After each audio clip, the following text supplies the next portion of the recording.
I don't have a single drop of Italian blood. But every time I leave Italy, I feel like I've left my family behind. This trip, I got 7 new nonas. Proviamo. Okay. And a priceless body of knowledge to share with the world. But now I've come home to Felix, to my California family, a team of people who share my life's mission. Are you guys ready to eat now, or what? To preserve the brilliance of the nonas of Italy. The question is, can we make our nonas proud? Bravo, bravo, bravo. Felix Trattoria. This restaurant is a culmination of mentorship and a manifestation of my life's mission. Inside, I've built my own village, exclusively designed to teach and preserve the techniques and histories behind the world's most rare pasta shapes. Tonight, some of the shapes I've learned are going on the menu. We want to find a way to formulate these new shapes, the new doughs, new techniques, and make them work in the lab. This is my pasta laboratorio. From 6:30 in the morning to 10:30 at night every single day, pasta is being made in this lab. When a new shape enters, the pasta makers become my students, and I, their nonna. We want to do at least 4 of these shapes. These are the 4 stories that move me the most. And just as important, they're the 4 shapes that we can technically and logistically produce at Felix. Agnolotti. Work it out, release, that's it. If you can't dance, you can't roast folia. Erica is my best sheet maker at Felix, and man, she can dance. It's really humid. Just imagine I did this in 100-degree weather. She has the coordination and the touch, rolling the sheets that will become agnolotti.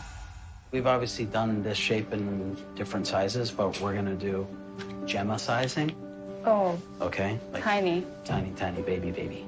But I kind of like the way that this looks. It's like punk rock, huh? Yeah, they do like a crack.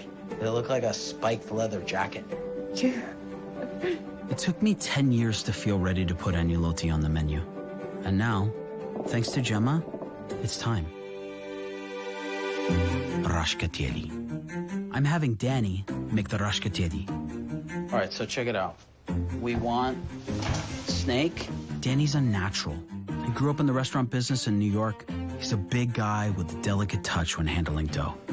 And then as you pull back, sliding, collapse the ring finger. Slow, slow, slow, slow.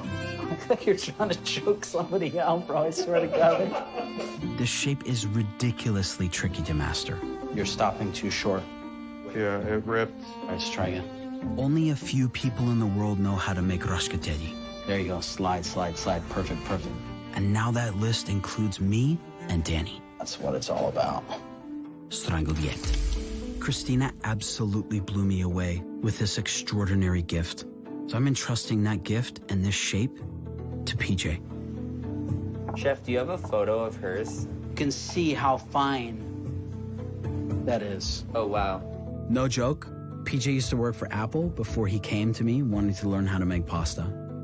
He was my first hire at Felix, and he's killed it ever since. He's got all the dexterity and precision that we need to nail Strangliette. Good job, Peach. Okay, testaroli. Turns out, the oldest pasta shape in the world has been my biggest challenge. Testaroli is one of the pastas that I would like to get done for this restaurant tonight. Part bread, part pasta, it requires close to 700-degree heat and very specific equipment. You may have seen me in the kitchen earlier hefting this massive cast iron thing. It's called a testo. I've been on the conventional burners, on the gas burners, to charge the testo evenly. That's what happens when you underbake testaroli. I'm gonna need to build a fire to get this one right.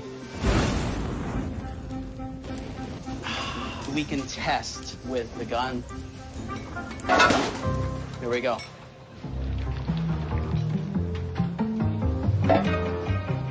Let's see what we got. I mean, look at that. It's Amazing. See through. How gorgeous is that? It's a bitch, but it can be done. All right, testaroli. Oh, really good. It's good, right? So who's making this? Nobody in the U.S., as far as I know, nobody's doing this. It's just so on the verge of extinction. It's so archaic. Nice work, Chef. You did it. All right, let's get back to work. Gracias, guys. Almost all the pieces are in place. The shapes are ready, and my team is ready. We're all ready to keep the history and traditions behind these shapes alive. Tonight's a special night. We've invited some friends to kind of celebrate this journey that I was on. I would like for you to pass on this knowledge, this history, because that's part of what we do here at Felix. In the lab, we've done an extensive amount of practice just to get these shapes just right. The story is way more important and way more valuable to me than the actual shape. Okay, guys, let's go get it. But there's one last piece of the puzzle that I can't control. The moment when my guests take their very first bite. That's the moment that will determine whether or not these shapes live on. All right, here we go. Testaroli. We can tell a story, but can we tell it with feeling? The first dish we have is testaroli. It's one of the first pasta. It's so old. This is very simple. Olio toscano, parmigiano reggiano, and besa. Pasta's the world to me. I've just never had pasta this good. So agnolotti del clean. Clean means pinch. Wow. If there's a shape that dies because nobody's practicing, a little bit of the world dies.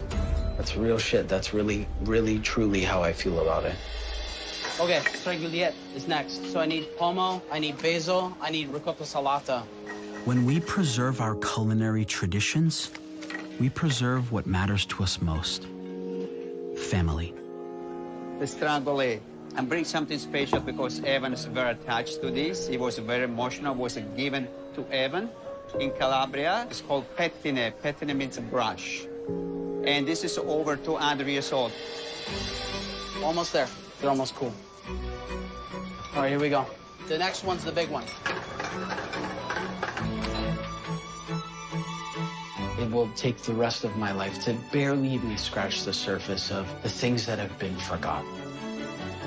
Okay, this is the last pasta. Wow. Rascatete de Viscieddo. What? What's that? This is from my region, Basilicata. My grandma used to make this pasta a lot, and I loved it. Wow. I know for a fact in my gut I will never be satisfied. Are you guys ready to eat now, or what?